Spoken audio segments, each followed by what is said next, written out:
Hello, welcome.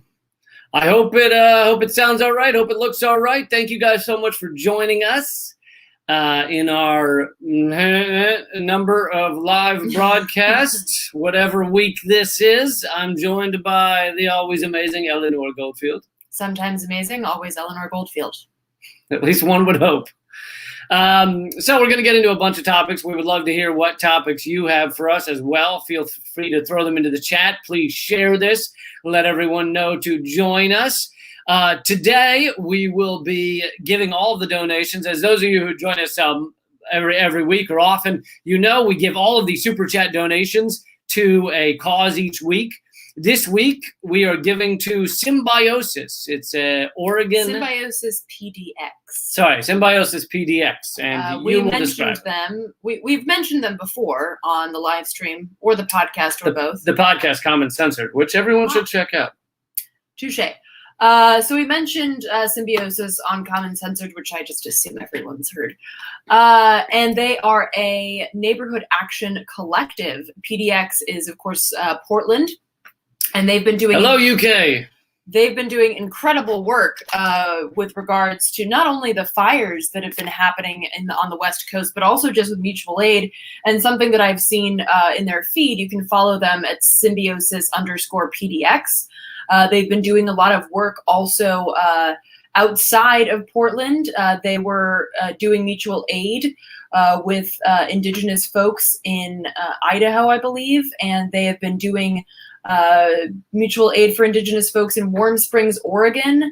So they've been doing a shit ton of work and doing, donation drives, both in terms of supplies and donations. So we want to get them some donations because they are doing a lot of badass work on the West Coast. They sound awesome. Yeah.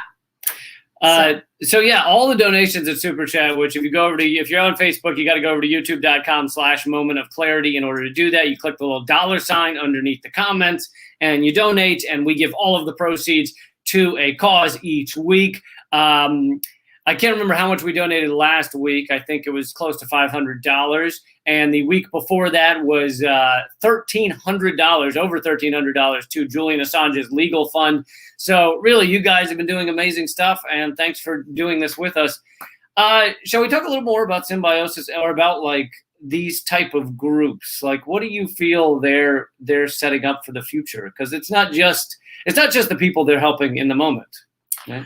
Yeah, no, Symbiosis, another mutual aid or neighborhood. Thanks, Tara. Tara, awesome. Pretty picture. These are they call themselves a neighborhood action collective. They also highlight things like solidarity economy, decolonization, fuck the feds, agreed, ACAB. But basically what these kind of groups do is the basic idea is to highlight the pitfalls of capitalism by filling in the deep chasms that capitalism leaves by necessity, by design.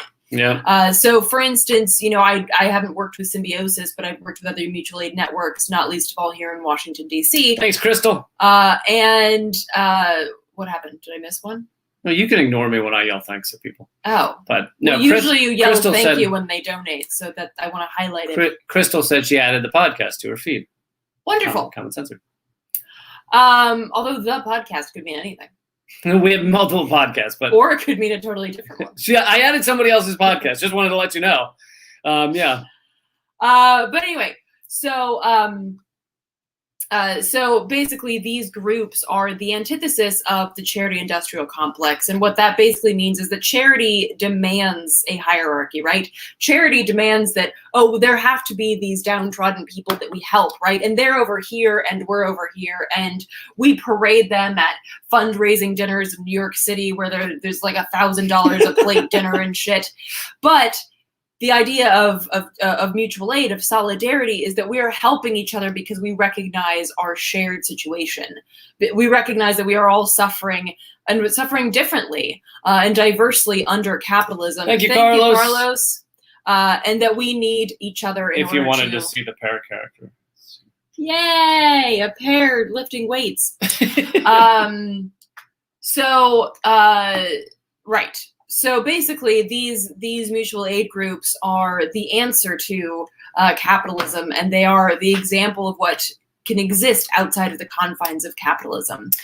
And of course, mutual aid networks never demand that you show proof of citizenship or demand that you show that you're poor enough to access, medical care or food and things like that. They use this crazy calculation where they go, "Are you human? Right. Are you in need? Then done." Right. Sometimes they might not even ask if you're human. So I personally have never asked if someone's human. Thank you so much, everybody who's joining us. You're all saying hello, and we say hello to everybody from various places: UK, Canada. Very cool. Yes, awesome to. I have a question, and I mean, we're not gonna. It might be going too fast to get the answer in the chat, but when you say, I've seen a couple of people mention this, and I've seen it on Instagram and stuff like that, and I have Canadian friends, and I've just neglected to ask them, what the fuck is Canadian Thanksgiving? It's when they say thanks and sorry. Now that was very nice. They thank the Queen of England for giving them their independence when they wrote a nicely worded letter saying we would like to be free. If it's not too much trouble. It's not too much trouble. Yeah, I don't know a lot about Canadian Thanksgiving, but everyone's saying it is this week or weekend. But let's talk. Speaking of holidays, we can move on to Columbus Day in 1 second and why it shouldn't be called Columbus Day. But I just want to tell everybody, I see that this video on YouTube has 34 thumbs up. Now, there's many more than 34 people watching this. It would be awesome if you could give it a thumbs up and share it on your feed so that we can get a lot more people here and hang out with a bunch of people. And thank you for the donations. Deidre. Deidre? I was thinking it's Deirdre. Oh, there's an extra R in there. You're Deirdre, right. Yeah. Thank you, Deirdre. And so let's get to Columbus Day, which should be called Indigenous Peoples Day. And I wanted to read this real quick. This is from Popular Resistance. Great outlet. If people are looking for news outlets, go to popularresistance.org. This weekend, celebration of Indigenous Peoples Day will replace the federal holiday Columbus Day in at least 8 states. 8 states in the United States have already replaced Columbus Day with Indigenous Peoples Day. Over 130 cities in 34 states have done the same. Along with the toppling of Columbus statues and the removal of a racial slur as the name for a major football team, this signals a shifting awareness in the U.S. of our colonial roots and ongoing indigenous genocide and a desire for change. Now, many of you may know this already, but I will pose the question to Eleanor because I can hear her speak, as opposed to you guys, which I'd have to wait for responses.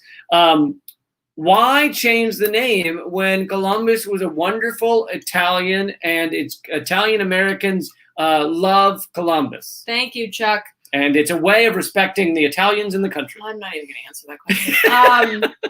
So really, Columbus Day should be called Happy Genocidal Rapist with Shitty Sense of Direction Day. Because that's what Columbus was. Well, think of all the genocidal rapists we have that need recognition. I know. And celebrating Columbus is basically celebrating genocide. It's celebrating colonialism. It is celebrating the continued oppression of indigenous peoples, of course, not just here, but around the world. Fun fact, by the way, Columbus never fucking landed Thank you, Chuck. Or set foot in what is now called the United States. So, fun little fact, just in case. I know, he landed in like the Bahamas, declared it was India. I mean, this guy was not just a genocidal rapist, he also was a fucking terrible with directions. I mean, and he did not, I love this. We used to learn in our history books, literally, in Richmond, Virginia, they would tell us he came up with the idea the world was round. Humans had known the world was round for like 1,000 years. Columbus did not go, maybe the Earth's round. Yeah. So, and Dave here is pointing out that when his Italian Sicilian mom wanted to honor her heritage, she looked to Galileo, not Columbus. Good call. Yeah. So it's like the idea that Columbus would be the only person that Italians could look to for pride in their heritage is fucking insane. But yeah. So this push to get rid of Columbus Day, because for many reasons. One is just even if you had no fucking soul, you could just look at the facts and say this is historically inaccurate. Not only was he inaccurate, but it's inaccurate to suggest that he had anything to do with the United States. Not only did he not land here, but there were already people here. So you can't fucking discover something that's already been like discovered and is being lived on. Not to mention, he wasn't even the first European to make it to what is now North America. It would be like walking into Walmart tomorrow and going, I have discovered this. I declare this Lee Mart. And all of these people here, please recognize how I have discovered you. And again, he wasn't even the first European to make it to what is now North America. The so-called Vikings made it to Newfoundland around, I want to say, 1100 or something. So yeah, just pointing out that there's a lot of bullshit around Columbus, even if you just took away the whole way that it's used as a genocidal way to perpetuate colonialism. Even if you were just looking at cold hard facts, it's fucking stupid. So then if you add to it the reality of the continued colonization and oppression of indigenous peoples here, then it's not only wrong, but it's fucking horrific. And so Indigenous Peoples Day is something that, as Lee pointed out, is being recognized across the country.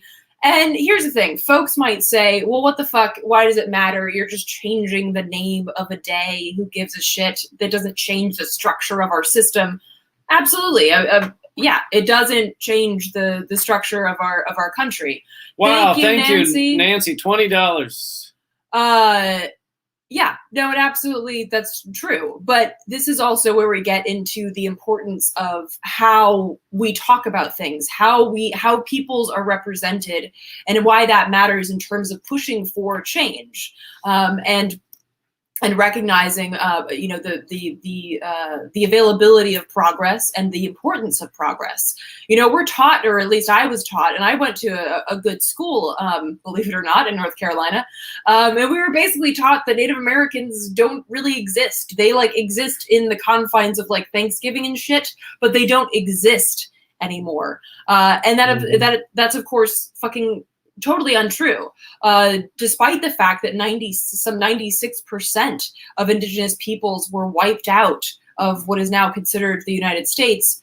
There are still indigenous peoples here today, and they are still basically the most oppressed and marginalized group of folks in the so-called United States. So it's important that we recognize that they are still here, because they are a window not just to our past, but also to our future with regards to their impressive and powerful work with environmental justice, environmental racism.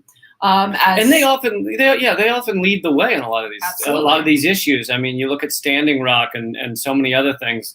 I mean, as you were saying, it often is indigenous activists that are at the front of these things. Absolutely. So and this is why it's important that these days exist.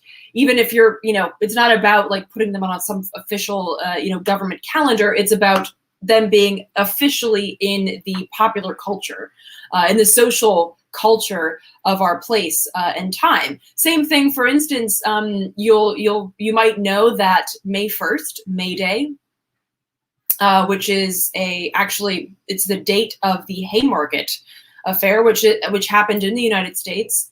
Thank you, Amy. In Chicago, right? Yeah.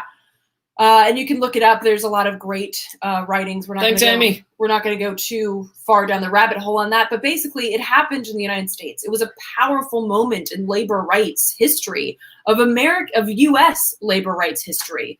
And it was also kind of the beginning of the end for that labor rights movement, because after that event and, in the decades following, continuing today, the assault on labor rights and workers' rights movements in this country has been profound.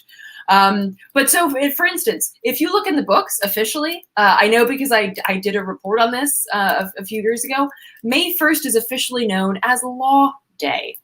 President Eisenhower named it Law Day, which is really the exact opposite of Workers' Rights Day, right?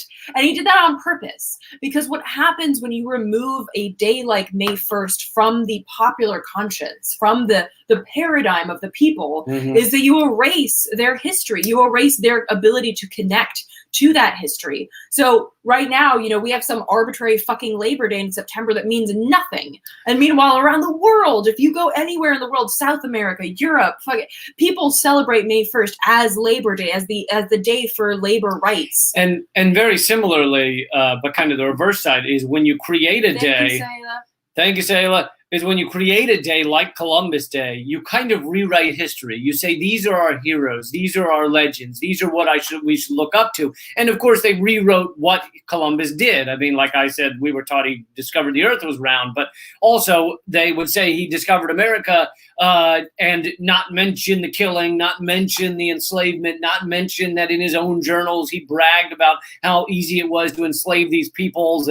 And so, by creating a day that is for a killer like Columbus, you are also rewriting history. So these are two different forms of rewriting history. It's very important to do this, to create a foundation for the structure of the society that will become the empire. Absolutely. Yeah. And that's why something like Indigenous Peoples Day is important. Because again, it's not about whether it's on some fucking government calendar. It's about whether it's in our consciousness as a society. And recognizing even just like on the very base level that fucking Indigenous people still exist.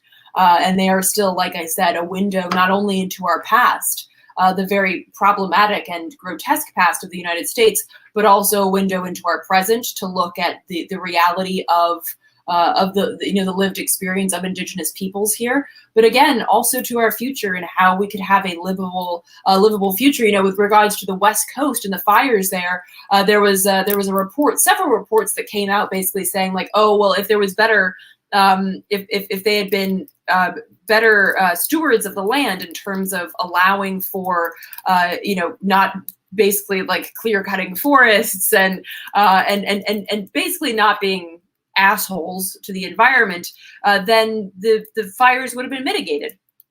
And then there were several Indigenous commentators that jumped on like, oh, you mean like the initial stewards of the land been trying to fucking tell you people for hundreds of years that you have to live with nature, you can't live against it.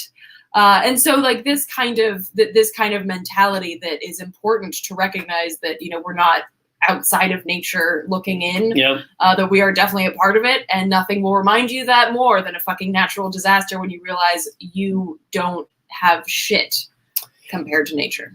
And that it makes for a perfect time to mention that we are donating all the proceeds to Symbiosis PDX, which has been helping people in Oregon, in Portland, Oregon, and around there, and outside, dealing with these forest fires that have been killing people, destroying homes, destroying land, and yet again, the federal government is often not there for these people, and if they are, they're often not there immediately. They may come in weeks later and say, we'll help purchase your burnt down house or whatever. FEMA does purchase houses, but even that is often done in a racist way. New studies came out just a few months ago showing that FEMA often purchases white-owned property at a far greater rate than black-owned property, after a disaster. So they're helping out people, but they seem to be helping in a racist way a lot of the time. But anyway, that getting a bit astray there from what I was saying, which is all the donations. Tangents are important. Tangents make gents out of. I was going to come up with an expression, but. The wiggle nose face. Oh, wait, did you just bewitch me? Is that what just happened? I think you should workshop that. All the donations are going to Symbiosis PDX because we thought they're doing awesome work helping people after these fires. And they like, this is an organization like so many around America that are just made up of people without any money, really, often without any experience. These are not like professional, social workers and things. And they were like, our community needs help. Let's just go do it. Who knows whether they've even filed forms saying, we are a official LLC or all this shit. They just were like, we're going to help. And there should be more of that in our goddamn world. Yeah. The idea behind mutual aid is it's the community helping itself. So you're helping because you're part of the community, not because you get some sort of like golden star or you get some fucking like karma points from your school or whatever the fuck. You help because you are the community that you're helping. And mutual aid, it's this idea, like a symbiotic relationship, and the idea that we need each other to survive, and forming those connections. I've seen a couple of people ask how they can donate on Facebook. You can't donate on Facebook, unfortunately. Come over to youtube.com/Moment of Clarity, and that's where you can donate. You just when you go down to the comment box, you can click on the $ or whatever. The dollar sign. Dollar sign in a different country too? Might be a $ everywhere, but anyway, the money sign. The money sign, and you probably have to be logged into YouTube to do that. So, what? Yeah. Please, guys, if you want to say or throw out some topics that you want us to talk about, or some ideas, or obviously comments, but topics would be great. We have some here, but we love addressing the topics you guys are giving us. One I thought we could get into. Oh, and by the way, later we're gonna save it for a little while, but later we're gonna list at least a book or two that we would like to recommend to you guys, because we thought that would be fun. Also, speaking of books, although this is not going to be my official recommendation for this week. Sorry, it's not being. I'm very angry. I need a gavel. Can you give me a gavel? No. I'd like to. Well, because you're still gonna. Next topic. You're still gonna hit the table, and if you hit the table, you shake the entire stream. So don't do that. Do not cross the streams, as I said in Ghostbusters. So one book I was going to say just relates to what we were saying about Columbus Day is Howard Zinn's A People's History of the United States, which Donald Trump recently mentioned as the enemy of the Republic, the enemy of America is Howard Zinn's People's History, one of the most legit and important history books ever written. Everybody should read it if you haven't. Thank you, Arcola. But, and yeah, sorry, just to respond. Well, it's not really a question, but it's a comment. Yes, the King Leopold and what happened in the Congo is horrific. And indeed, the story of the imperialist scramble for Africa is horrific, just overall. And it's happening again. The idea, and I know we've mentioned this before, but imperialism and colonialism never ended. They just changed tactics. They got different tools. Put on a suit and tie instead of the weird wide-brimmed hats. I'm a big fan of costume changes. I don't know what you have against them. I don't. I like costume changes. I'm a big fan. Not the quick changes, because the quick changes were always really annoying. We had to run backstage and then strip, but then there's shit flying all over the place. Thank you, Joe. Sleeve on. Thank you, Joe. That was just harkening back to my theater days. Anyway, so there, actually, there's what some folks call a new scramble for Africa, vis-a-vis AFRICOM, and the U.S. is leading the way, or head-to-head with China and others in terms of trying to get their hands on rare earth minerals in particular in Africa, and continuing the oppression of African peoples and the destruction of the environment there for the sake of resources. And there's a great, I think it's a Black Alliance for Peace, that does great work on highlighting the issue of AFRICOM and highlighting its importance with regards to the U.S. empire. And this is something, like, we really don't talk about the wars in the Middle East that much. We don't talk about what we're trying to fucking do in South America. Thank you, Larry. But we sure as shit. Wait, who's we? The United States. Or sorry, like corporate media. I was gonna say, I've been doing it. I do it too. But the corporate media in the United States really doesn't talk about AFRICOM. And so this is something that's so well hidden and so well covered up, but it is really grotesque what's happening there, and something that's really important to look into more. So I recommend Black Alliance for Peace if folks want to hear more about that. Thank you, Mini Ninja Love, which is my favorite kind of ninja love. Sorry, I just totally derailed what you were talking about before then, but Arcola's comment about King Leopold II reminded me, and so tangent complete. I don't think you derailed anything. I thought that was excellent. Something I wanted to mention is I wanted to give my quick pitch for why you actually should vote in this clusterfuck.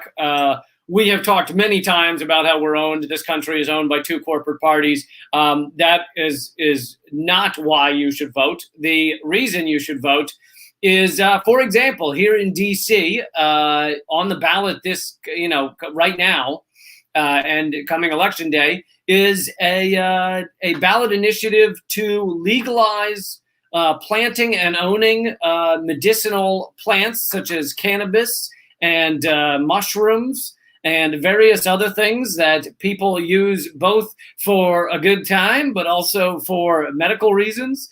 And that is yet another ballot initiative that people can pass and actually make a difference. And so I have always said that while our election is incredibly rigged in about 100 different ways, there is a reason you should vote. And there are reasons on every election why you should vote. And also the down ballot people, often it is far less rigged. Often you can get somebody in there who's really going to stand for something, who's going to fuck some shit up and flip some tables over. And if you can find that person and vote for them, that's fucking great. And so I actually think you should vote, even though I think it is a shit show. And I've talked a lot about how messed up our voting system is. It was a large Harvard study called it the worst in the Western world. After looking at a lot of the different voting mechanisms and systems that are done in various countries, we have the shittiest out of most of them. We're number one. We're number one. And to keep it on a bit of an election topic for a moment. We also have a question regarding elections. Oh, okay. We can do that first. Oh my God, I got to read all that? About how oh yes, okay. So they're saying, please. No, I can't see it. Please talk about how Vice President. Can you pick up hello? Can you guys? I'm drowning behind comments. Can you let everybody know Vice President Biden oversaw on behalf of the overthrow of the elected government in Ukraine, replaced by a government that incorporated Nazi sympathizers into its National Guard? People need to know that Biden brought fascists into government too, not just Trump. Okay, now can you remove that? Thank you, Jim. Thank you. Oh, I was going to say his name's not Jim. No, I goofed him. I was like, you just gave up on that. You were like, that's complicated. Jim. He's Jim now to me. No, that was Farmars. Thank you, Moki. I like how she gets her pronunciation because we get it wrong every week. I'm so sorry. Moki, I'm calling you Jim. Thank you, Jim. No, Maki. It says M-O-H. Is that Mo? Yeah, even with the pronunciation, we're still like, what? Who? Okay, we'll respond to the comment. I'm going to scoot down the... let's go back to Jim's comment, who's not named Jim. The comment is absolutely right. What I just read by them saying that Biden, as vice president, was in charge of overseeing the Ukraine. The Ukraine, during that time, under Obama, we facilitated. Now, we didn't create it. A lot of these countries, we facilitate regime change. We facilitate coups. It doesn't mean that we are. Thank you, Chaos Agent, $50. That's incredible. Thank you guys so much. Love that you love the changes. But we often look for openings where we can facilitate coups or regime change to put in place someone who will do our bidding, who will be a U.S. government puppet. And so it doesn't mean that there's no protesters. It doesn't mean that there weren't people in the Ukraine. Oh, yeah, we don't say the anymore. It's now people just say Ukraine. But it doesn't mean we didn't know Ukraine didn't have, it doesn't mean Ukraine didn't have activists who wanted change and things like that. Sure, of course. In any country, that is the case. But it is true that we were propping up and helping neo-Nazis. I mean, outwardly stated. Not even neo-Nazis, like just Nazis. Did the neo soften it too much? Well, no, like these were people that actually were like, direct descendants of Nazis that like carried on the not even like neo in terms of like the shifting their ideas based on, neoconservative ideologies, just like straight up fucking Nazis. Anyway, carry on. And I can't tell whether this person didn't understand me, but American of color is their name. And they said, why do you want to facilitate coups? I wasn't saying I want to. I was saying the American government has facilitated coups in multiple countries in order to put in place a American government puppet. And we're trying to do that in Venezuela. We've, at least right now, achieved that in Bolivia recently. We helped Bolsonaro get into power, although we were not the biggest part of that push to get fascist Bolsonaro into power. But we do this again and again. And yeah, I'm fine with dropping the Neo. If it was too matrixy for you and you wanted that was just a little, like, you know.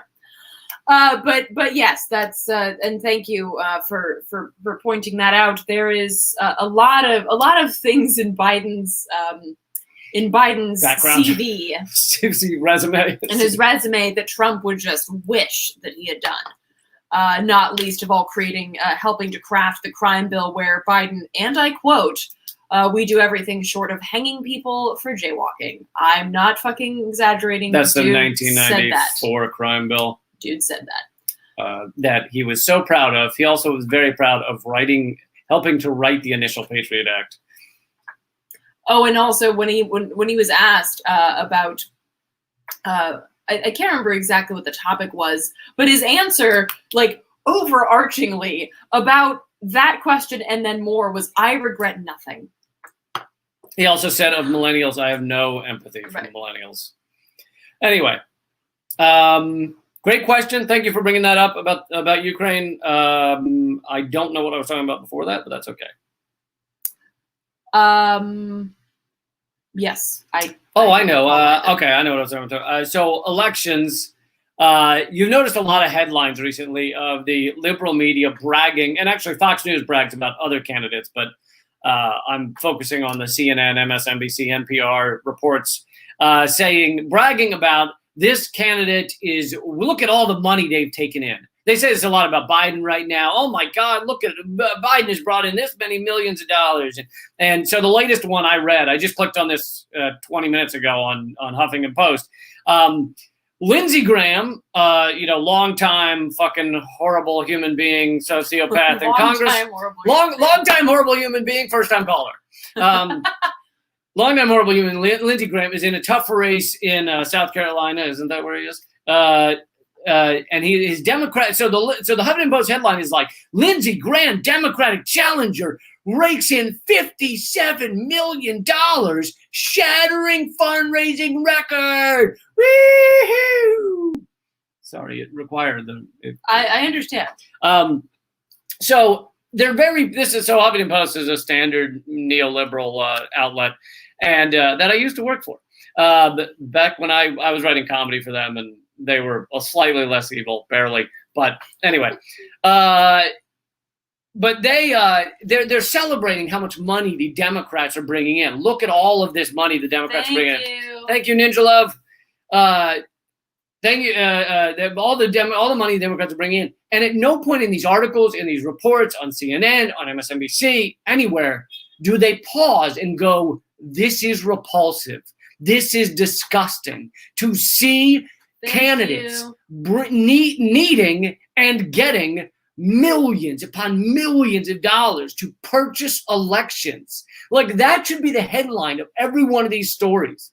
Even if you are a pro-Democrat person or a pro-Republican person, then the headline should be, "Yay, Republican winning. Also, how fucking grotesque and corrupt is this?" Do you know what I'm saying? I do, and I appreciate your fixing of the headlines. Because I think that I spent so many years talking about how these elections are bought, how much money is dumped into them, that I've kind of gotten bored by it. Like, I don't talk about it as much anymore because I had focused on it for so long. But it is worse a problem now than it ever was. And it's a combination of Citizens United and corporate personhood, which was passed in the early 1900s both by the Supreme Court. And it is totally repulsive.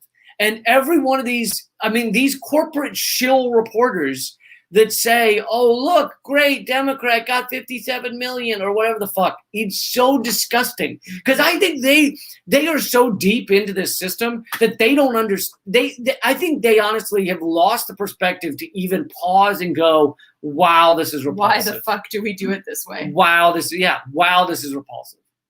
Yeah, and just the fact that, you know, this is another issue, is that if you don't have access to this huge fundraising pool, you can't actually run for office, which is, again, another way that the U.S. is totally undemocratic. You know, in other countries, you have janitors and bus drivers and shit like that are running for office and sometimes win. And I'm not saying that I love all of the people that have run for office in other countries that do that, but I'm saying it's possible, it's doable. Whereas in the US, if you're a fucking janitor, no way in hell you could run for office unless you also happen to know a bunch of billionaires, or if you just have, and there are exceptions, like AOC, for instance, was a bartender, just did a shit ton of work, got a lot of people to work with her to uplift her campaign. But that is the exception that proves the rule. For the most part, the people who come to office are already millionaires,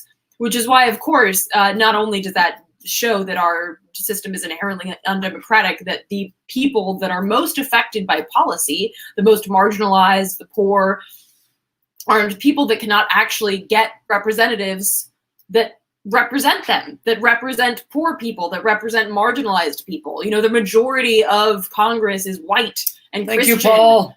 Thank you so much. So this is another point that our system is inherently undemocratic, and really, an important point to highlight when we're in election season. You know, and to your point, of course, that they're just like, oh my God, $57 million. That's so exciting. Yeah. I mean, it really, it's like people talk a lot about how, you know, oh well, we just can't seem to get the change in the government. Why can't we get real change to happen? And they don't seem to understand that the system has been bought out. It has been purchased. As I've said many times before, and maybe I got the phrase initially from economist Richard Wolff, but capitalism has a democracy problem. It can't actually have real democracy. Because if it did, eventually the workers, the people, the average people would unite against that top echelon, against that 1%. And they have to keep finding ways to stop that. For a long time, it was not allowing black people to vote, not allowing women to vote, not allowing non-landowners to vote. Now they have to find other ways to do it. And so they, still stop black people from voting, but they do that in different ways: suppression, gerrymandering, et cetera, et cetera. They also have to stop people from voting by tearing up the post office, by throwing out all the ballots where you checked, the bubble instead of circling the bubble or whatever the fuck. So they always need to find reasons to decrease as much as possible the number of people voting, because capitalism has a democracy problem. That is why we have a republic in the first place. That is also why we have electors instead of the popular vote. So keep the people from making that decision. But the most effective is the money. Yeah. Right. But at the same time, and this is where, propaganda is so powerful, making the people believe that they have the ability to choose. Right. We're taught, like, growing up, like, oh, you live in a free country and you get to decide. You have the power. And it's like, no, you don't. I mean, we have the power, but not in the fucking voting booth. That's not where our power lies. Our power lies in organizing together and demanding change. There have been reports or studies done to show that no government has ever withstood 3.5% of the population rising up in opposition to them. And this is not just like revolutions where, heads are cut off and people are, czars are shot in basements. But this is just in terms of popular uprisings. No government in the history that they did studies on, which goes back hundreds and hundreds of years, has withstood more than 3.5% of the population rising up against that government. That's really powerful to think of, and also really hopeful when we think of the fact, like, a lot of people will say, oh shit, like, we're never going to get everybody on board. Well, of course you're not. You can't have, it's like, especially around election season, you'll hear a lot of this monolithic talk, like, oh, all women think this and all black folks think this and it's like, no, they don't. We're like, nobody's a fucking monolith. I heard all women were upset with that, though. Please stop reading Breitbart. So it's it's really now I lost my train of thought because of that. Listen, I gotta throw in a joke sometimes. That's just my job. That's why I'm here. I'm very- your silly sidekick. I was on a very fragile rail.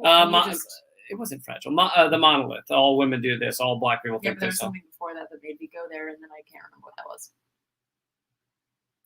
I'm sorry.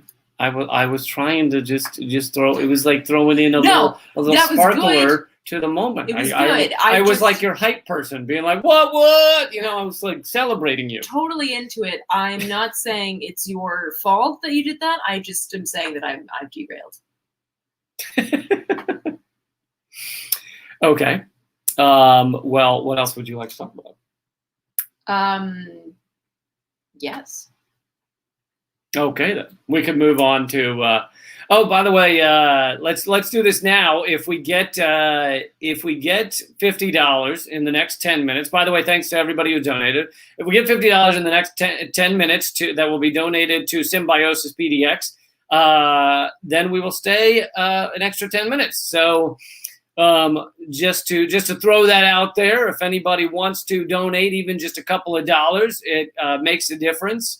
And these people are doing incredible work. They're helping people that have survived the fires out west, among many other ways they're helping. And thank you guys who have donated so much. If you're at Facebook, you have to come over to youtube.com/moment of clarity to donate. You can click the $sign beneath the comments. Weirdly, I don't think we've gotten any international donations. Normally we have all the I think we got some Canadian. The little Canadian, okay. Well, it's their Thanksgiving, so it's a giving part. And just a reminder, the money's going to Symbiosis PDX. You can check them out on Instagram at symbiosis_PDX, and you can check out some of the work that they've been doing, which is really incredible. In terms of mutual aid, and yeah. What was I going to say? Oh, yeah, please share this. Please click thumbs up and please click subscribe. And when you click subscribe, you have to click the bell icon next to it. We're incredibly suppressed. I think I'm one of the most suppressed channels on all of YouTube. Considering the number of people that I know I have on my platforms and how the percentage that actually see what I'm doing is about 1% are actually shown my videos or my posts. So I guess that means you're doing something right? Does that mean you're saying the right stuff? If the government and the tech oligarchs are upset with you, I guess I'm doing the right thing. You're doing good work, Lee. But we were going to get to the books that we wanted to recommend. We thought we would spend a few minutes recommending a book or two that we're into. I first wanted to highlight, and I saw somebody had mentioned this as well. Thank you, Mark. Jinx. Wow. So we are 15. Wow. Okay. $8 and $5. Thank you, Chelsea. Thank you, Chelsea and Vienna and Andrea.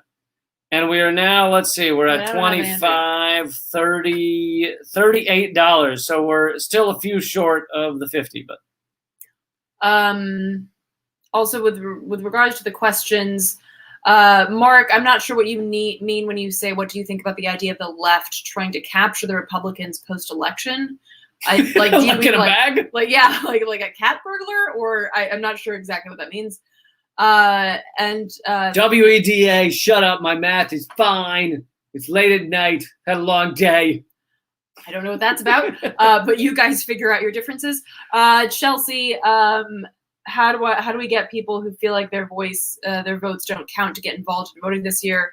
Having these conversations, having the conversations where you sit down with folks and you just talk to them about voting. And I would say, again, like Lee mentioned earlier, there are initiatives like ballot measures. Carrie, thank you. Thanks, Carrie. That get voted on, for instance, like legalizing marijuana or what's it called? Decriminalizing psilocybin, mushrooms, and things like that. Those are initiatives that people should definitely vote for. And then there are local council members and board members that are good, thank you, Todd, that are good to vote for. So I think, particularly with regards to local elections, now I'm not going to wave the presidential electoral flag. That's not my jam. But particularly in local elections, I think that there's a lot of work that can be done.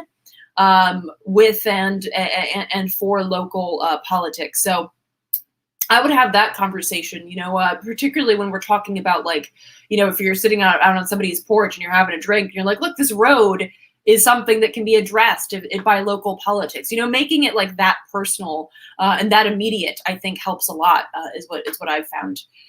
But with regards to books, I saw that somebody had noted this earlier, and it was also on my list. So thank you, whoever you were that noted this.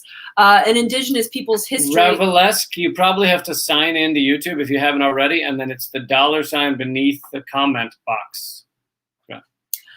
Indigenous Peoples' History of the United States by Roxanne Dunbar Ortiz is a really great book, and I feel like necessary reading to really get a better picture of the actual history of the so-called United States. And it's a good Thank you, Pirate Ray. $20. Pirate Ray. Incredible. A good time to read that book. So that's one example. Another one that I haven't started reading yet, but I got from the Firestorm Co-op in Asheville because I love them. Is Daughters of Smoke and Fire, and it's a book about Kurdistan, about Rojava, and it's written like as a novel. And yeah, looks really, really great. I'm very excited to start it, but those are a couple that I've been interested in recently. Well, I read the Indigenous Peoples history a while ago, but wanted to throw that out there. First of all, John, thank you for commenting. Yes, I'm also from Richmond, Virginia, and is that what RVA is? Yeah, Richmond, Virginia. And what part? Near University of Richmond. I forget what that area is called, but that's where I grew up, mostly. Partially also Washington, D.C. But anyway, in terms of the books, and I believe we got the $50, folks. Thank you so much. So we will stay the extra 10 minutes. You guys rock, and it's all going to a great cause. So please keep donating if you have just a couple of bucks. In terms of the books, I figured this would go with a theme of also a movie I want to help promote because I feel like it's important, is Peter Joseph's new movie, Inner Reflections, which is now available. For those of you who know, Peter Joseph created the, thank you, Mortifirum, created the Zeitgeist movement, the Zeitgeist films. Peter Joseph did, and it's been 7 years since his last production, and so he just put out this movie, Inner Reflections, which is incredible. It's a tour de force, and I think everyone should check it out. Thanks, Chrissy Cruz. Thank you, Chrissy. And I think everyone should check it out. It's available on Vimeo, but if you go to my Twitter or Peter Joseph's Twitter, you'll find it there. But to recommend a book, I also am finishing, because I don't tell Peter, I never finished it. But his last book was called The New Human Rights, the New Human Rights Movement. Yeah, New Human Rights Movements. And it is a great book that has a lot of important facts in there. One of the important things that I have been talking about recently, because the book reminded me, was that the UN has done a study and announced or revealed, this is years ago, 2015, 2014, that there is no corporation or no industry on the planet that is profitable if it had to pay for its externalities. Externalities is honestly just a fancy term for the chaos they create, the pollution, the destruction. There is no large corporation or industry that could ever hope to be profitable if they had to pay for the damage they do to the world, to humans, to animals, to the environment, to the water, to the air, etc., and etc. So really none of them would be profitable. So what capitalism does, what our system does, is subsidize the destruction of the world. Thank you, Judith and Shane. And to me, that is one, thank you, Judith and Shane. And to me, that is one of the most important things you could know about our economic, quote unquote, free market system. It subsidizes our own destruction, our own death. I mean, to me, that is kind of the largest, like, big picture item that you should know, that everyone should know. We can talk about all of these little side trimmings and what's wrong here and what's wrong there, and I do plenty of it. But at the end of the day, you got to go, hey, everybody, our entire system subsidizes and funds our own death of our planet and therefore of ourselves. So important. The new human rights movement. Yeah. Another one this very upbeat book. It's got pictures. It's a pop-up book. This one is a bit more fun, but it's historical and it's rad. It's called Life Under the Jolly Roger, and it's by Gabriel Kuhn. Now that's a type of candy, right? The Jolly Roger. It's the pirate flag. That's the Jolly Roger. And this was really interesting. Thank you, Revel S. Wow, thank you. Appreciate that. 50 euros. And that's... Wow, 50 euros. That's incredible. Yeah, that's what I just said. I'm just repeating. Okay. Here's an interesting little tidbit, a little fact that I learned from the book. And basically the book is highlighting how pirates in the Golden Age of Piracy were far more radical in terms of their politics than people give them credit for. And so this is a book that kind of dives into that. And interesting little tidbit, the Golden Age of Piracy was only 35 years long. 1690 to 1725. You think of the Golden Age of Piracy being so much longer, but all of the classic pirates like Blackbeard existed in this Golden Age of Piracy that was only 35 years long. That's bananas. I know. The fucking life expectancy back then was like 12. So I guess that's not that strange. And think of the number of movies and books we've gotten out of that 30 years. Right? It's amazing. Like, we have an entire industry based on fucking 35 years that were hundreds of years ago. But it's really, it's a really fascinating book. I'm enjoying it. Again, it's a little bit of escapism, but like my preferred brand of escapism is like historical, like legit escapism. Here's a question. So you actually learn something? Morally, are the pirates the bad guys? No. That's a thing. Because I'm not going to get into it, but basically like a lot of pirates started as buccaneers, which were basically like paid mercenaries that would steal from ships on behalf of their nation. So the British buccaneers would steal from the Spanish and the French on behalf, and they'd be paid by their home government to do so. Thanks, Dan. Thank you, Dan. I'm losing it. There we go. And so that's what's kind of fascinating about pirates, is that a lot of them came from this paid mercenary role, which was totally legit in terms of the law. And then when that ended, they were like, well, we know what we're good at. And they weren't given other options. The classic pitfall of a just transition, right? I suppose. Right. But I haven't finished the book, but it's a really interesting concept around the pirates and their socio-political bent. I like it. Yeah, I like it too. It's a really good book. I think I want to say AK Press or PM Press. I'm sorry, I get those confused. By the way, guys, if you want to find good books, check out both AK Press and PM Press. They are two publishers. Well, yeah, there's a good book I heard about called Bullet Points and Punchlines. That is my book. We actually have a copy. Oh my goodness. How did we even score that? I mean, do you know how sought after? Hold on, you're ruining the image there. Do you know how sought after this thing is? I'm amazed we were able to grab one. But anyway, yeah. So I'm on PM Press, but AK Press and PM Press both put out a ton of important books and interesting books and books about things like socialism and fascism and anarchism and fighting back and revolution. And they even allowed someone as fucking nutty as me to have a book. So honestly, you can go to, if you really want to, make a bad mistake and buy 14 books at once, go to their websites and you'll find plenty. But you can also support, I think it's important to also support local bookstores. One of the ones that I oftentimes order from is Firestorm Co-op in Asheville, North Carolina. They have a rad, and I mean that in all sense of that word, they have a rad collection of books.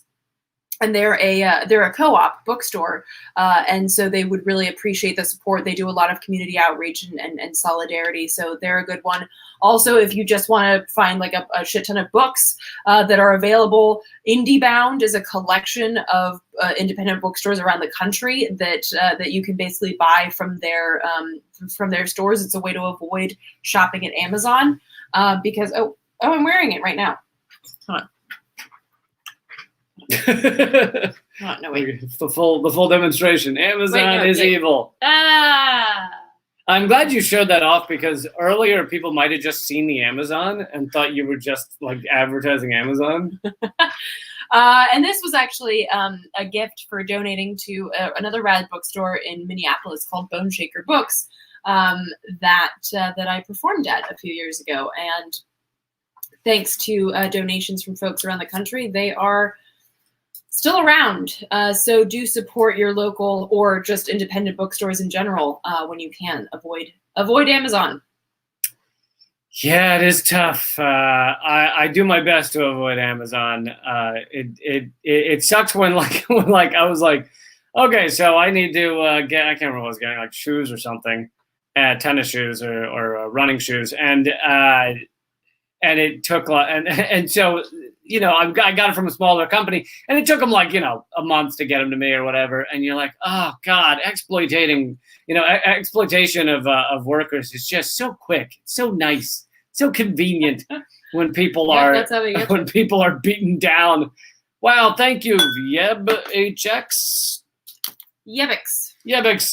All the donations. We only have a couple of minutes left here. We'd love to get a few more dollars. All the donations, all the proceeds are going to Symbiosis PDX, which is, they're centered in Portland, Oregon, but they work elsewhere as well. And they're doing amazing things to help people in that area, surviving the fires that have destroyed so many people's lives, but also in a lot of ways they've helped out.